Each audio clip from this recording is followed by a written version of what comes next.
Soft handoff. So far we have studied about the features of CDMA systems, and handoff is a different technique. We have given some idea about the soft handoff and some message about the handoff. What is really the soft handoff? So, now we will discuss about the handoff, and under the category of handoff, let us first take the soft handoff. Soft handoff in a CDMA system results from the system capability to simultaneously deliver the signal to mobile through more than one cells. I have already told, in case of soft handoff, your mobile scans the signal from all neighboring cells. So, not only one cell, it measures the signal strength from all the neighboring cells. And who is responsible for this thing? Is the pilot. It is the responsibility of pilot to provide the signal strength from all neighboring cells, which is inversely proportional compared to the traffic signal. I think I have already explained, if the traffic signal increases, the pilot signal decreases. If the traffic signal decreases, pilot signal increases, and increasing the pilot signal level means indication that you are going away from the transmitter or moving towards some other cell. So, see here there are three figures. This figure number 1, it is softer. It means the handoff within the same cell. You think how it is possible? It is possible. If your signal level is at this place compared to this place is different and you are moving, your pilot level, signal level increase and decrease. It means in case of CDMA, the softer handoff is possible when you are within the same cell. If your handoff is between two different cells, it is called the soft handoff. If the handoff is two mobile within the same cell and third mobile to second cell, if this situation comes, this is called the softer handoff. So, these are three categories of soft handoff. Make before the break means handoff. Procedure not only reduces the probability of dropping call during the handoff, but it also makes handoff virtually intolerable by the users. If you are going away from one cell to another one, you are entering somebody different area. In case of CDMA, the frequency is same, but code is different. But in case of GSM, everything is different. It should not happen that you are moving from cell A to cell B, and when you enter in cell B, you lost your contact with the persons, and that is called the drop of the call. It should not happen, and this is the responsibility of the handoff procedure, that you have to make continuous movement continuous connection without any break or without noticeable to the MS user, that you have moved from one cell to another cell. Your voice quality and the signal level should be maintained. So, in case of handoff, let us see there are two cells. Say this is the cell BSN1 I cell and this is the cell J, two adjacent cells. We have already explained that if you plot the graph between the signal strength and the distance, the signal strength decreases, and this happened to this cell also. But we do not know the power transmitted by I cell and power transmitted by J cell, they are equal, they may be different. But there will be some place where the signal strength is same from both the cells, and that is this distance mentioned as a x5. At x5, the signal available from cell I and cell J is same. But if you see, this is the boundary of cell I and this is the boundary of cell J, and this is the x5 is the common point. As soon as you move from this point to this side or this side to this side, you are changing the cell. It means it is handoff, and handoff adjustment take its time. So, you cannot make handoff at this point, this not suitable point. You have to find out some other points, so that during the handoff period your signal level and the traffic control should remain in continuous form. So, maintain some more signal level. So, if you maintain say this much signal level, if you have maintained the signal level, it means you can move from here to here and it will signal level will remain same. In case of this one, the signal level is here to here, it is almost same. See, x3 to x4, the signal level is same. It means any mobile which moves from x3 to x4, signal level will remain same. But you are entering, this is the area of cell I and this is the area of cell J. Signal levels are same, but we have entered from cell I to cell J, it means handoff has taken place and you have got the sufficient time. The distance means in terms of time, enough time you have got, and during this period the BSJ and BSI have instructed their MS to complete the handoff without changing the signal level. If it is done at x5, no time, you are moving on both sides. So, sometime in I cell, sometime in J cell, and there is no time for handoff. So, you have to maintain a certain signal level for handoff. What is the procedure for handoff?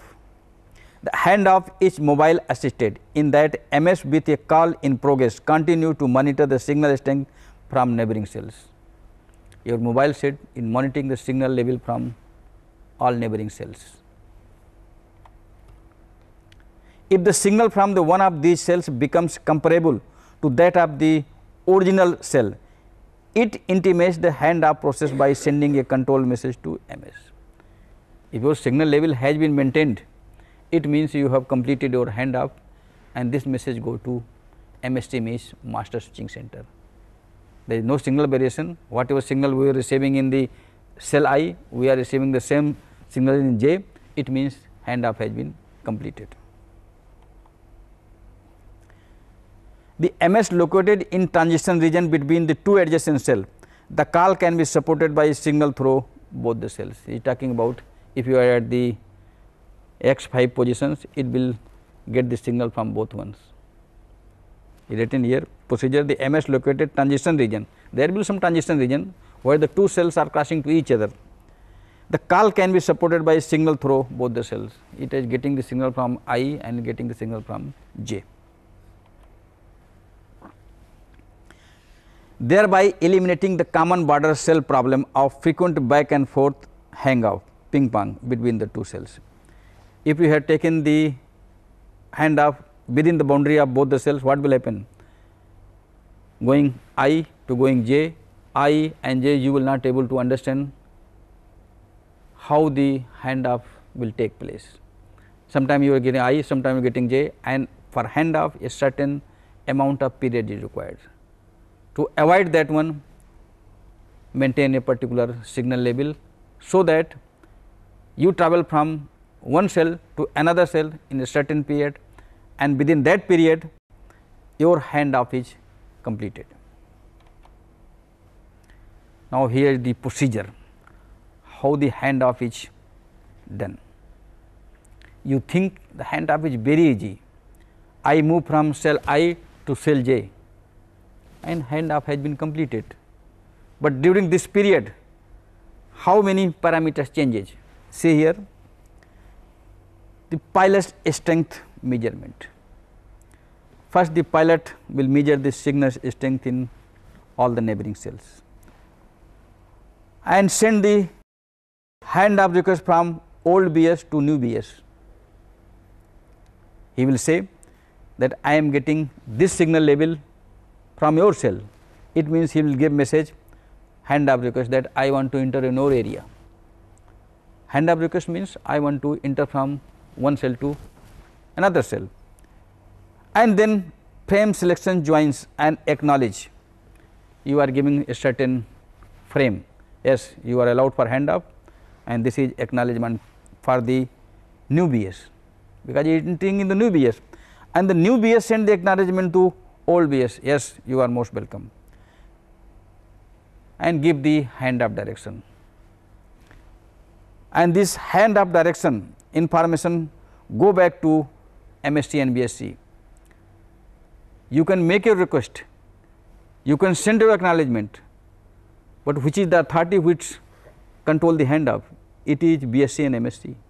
You are only sending the request for handoff. The authority which make the handoff decision is the MST and BSC. So, this BSC and MSC send back the handoff direction, that you are allowed go for the handoff, and this handoff transfer from A to B or from cell I to J is go back as acknowledgement, yes, we are entering, we have received your command, we are entering, and this way handoff is completed. And pilot measure the signal strength also. After completing the handoff, the pilot will measure the signal strength, whether handoff has been completed or not. If the signal strength of the traffic channel goes below the pilot channel, then the handoff has been completed. If it is above the pilot signal strength is above the traffic channel, it means handoff is still going on. I already told you that in case of the handoff, it is the signal strength of the pilot channel which is important. If pilot channel signal strength has gone down, it means handoff has been completed, and this message is sent to MST and BSC that your handoff has been completed. So, this was the general procedure. So far we have not talked about whether it was a GSM or CDMA. This was the general procedure. What happens in case of CDMA? CDMA handoff is totally different compared to GSM handoff, because in case of GSM there was no pilot. 1-2 channel were available, which work was to adjust the mobile which is using that channel and go from I cell to J cell. But in case of the CDMA, the 5 and 6 pilots are available in each cell. Their working is totally different compared to the GSM. What procedure they follow? Let us see here. The pilot channel of each cell are involved in handoff mechanism. The reason behind this is that this is the only channel that not subject to power control. MS maintains the list of pilot channels. Your BS is controlling the power level of all the traffic channel, but it is the pilot channel whose power cannot be controlled. It is independent. It itself is measuring the signal level of the MS. There is no power control on the pilot channel. It is the only channel available where no power control is applied. Power control is applied to the traffic channel, not for the pilots. We have given some figure here. First see the figure. This figure is the pilot strength with respect to time. Earlier figure was the signal strength of the transmitter with respect to distance. Here this signal strength is for pilot and not for the traffic channel. Here TDD means some threshold signal level is given to mobile set. If this threshold level increases, then there is a possibility of handoff. If it is below, no possibility of handoff. If your signal is below threshold, it means it is because of the noise available from some other place. It is not because of the handoff. If the signal level is very high, what it means? You will not able to complete your handoff. Before handoff, you are lost somewhere else. So you have to provide a particular threshold level. Below threshold level, there is a noise level, there is no handoff region. Above threshold level, if it is very high, it means before completing the handoff, you are lost in between. So you have to provide a calculated threshold level for handoff, and that is called the TADD level. This is for threshold. The active set pilot channels are indicated in handoff direction message on the downlink by BS stations. It means the active set pilot is on the downlink. What is downlink? Downlink message between BS to MS, that is called the downlink, or forward channel, both one. Neighbor set contains the pilot that belongs to neighboring cell and are intimated to MS by system parameter message on the paging channels. How we give the message? That what is the signal level in the neighboring cell? It is done by paging.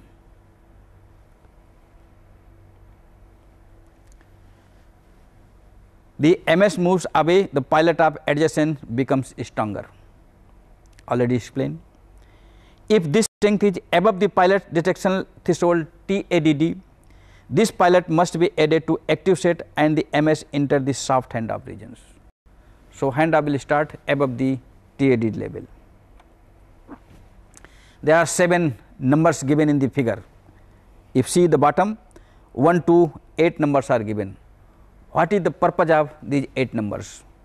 Number 1 is signal strength of the pilot exceed TADD. If this signal level will start, then possibility of handoff, if the signal crosses this TADD level.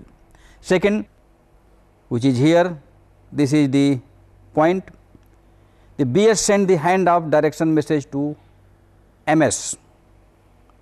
And the number 3, the MS acquires the traffic channels and sends a handoff completion message. Once the handoff is completed, the traffic channel means message goes from one cell to another cell in the same MS, and the message goes as the MS has completed the handoff. Point 4, which is here, after the pilot strength drops below the T drop, the handoff drops timer is started.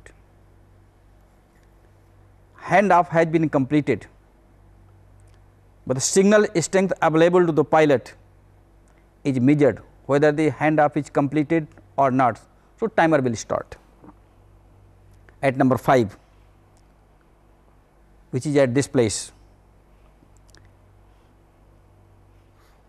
If the strength is still below T drop, the MS sends another pilot strength measurement to BS.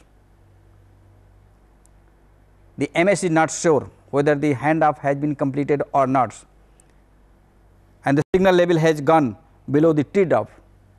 So, he requests again to BS, please inform me whether handoff has been completed or not. At point 6, which is this one, when it receives the corresponding HDM, handoff direction message, without the pilot in it, MS moves the pilot to the neighboring set. If there is message without pilot, it means handoff has been completed. So, it moves to the neighboring set. At number 7, send handoff completion message. If it has gone from one cell to another cell, it means handoff has been completed, and adjust with the neighboring cell. So, this was about the procedure followed in CDMA system. Now, let us see the capacity of CDMA system, means how many customer can be accommodated in a cell in the CDMA system. The parameters to determine the CDA capacity, which are the parameters: processing gain, that is W upon R, ratio of energy per bit to noise power, EB upon N0, third is the voice activity factor, and fourth is frequency reuse efficiency, fifth is the number of sectors in the cell site antenna.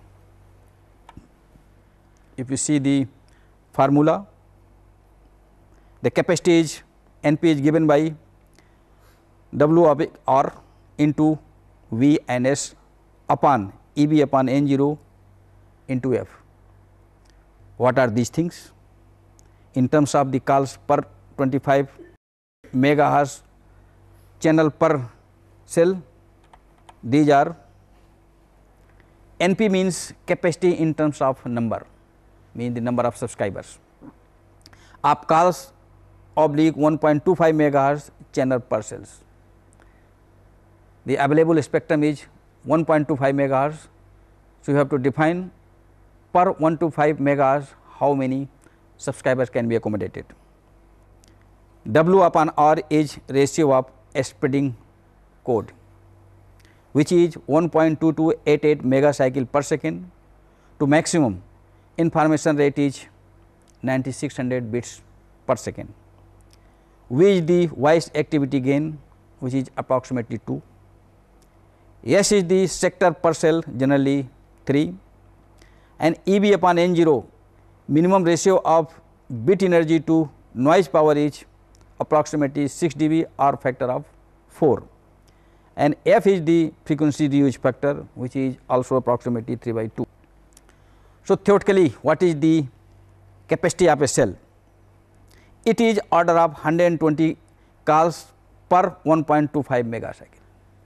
It means the spectrum is 1.25 megahertz, then 128 people can calls at a time per channel per cell. It makes perfect power control to counter the interference from the other mobiles and neglect the effect of thermal noise. If it is 128 per 125 megahertz capacity, then there is no effect of the thermal noise and the interference from the adjacent or co-channels. If it is more, then there is a possibility of co-channel interference and the noise also. The capacity of CDMA system is interference limited, while the capacity of FDMA, TDMA, the system is limited to the number of non-interfering coordinates in terms of the frequency bands and time slots. You have studied in GSM that there are fixed number of channels and each channel was having 8 slots.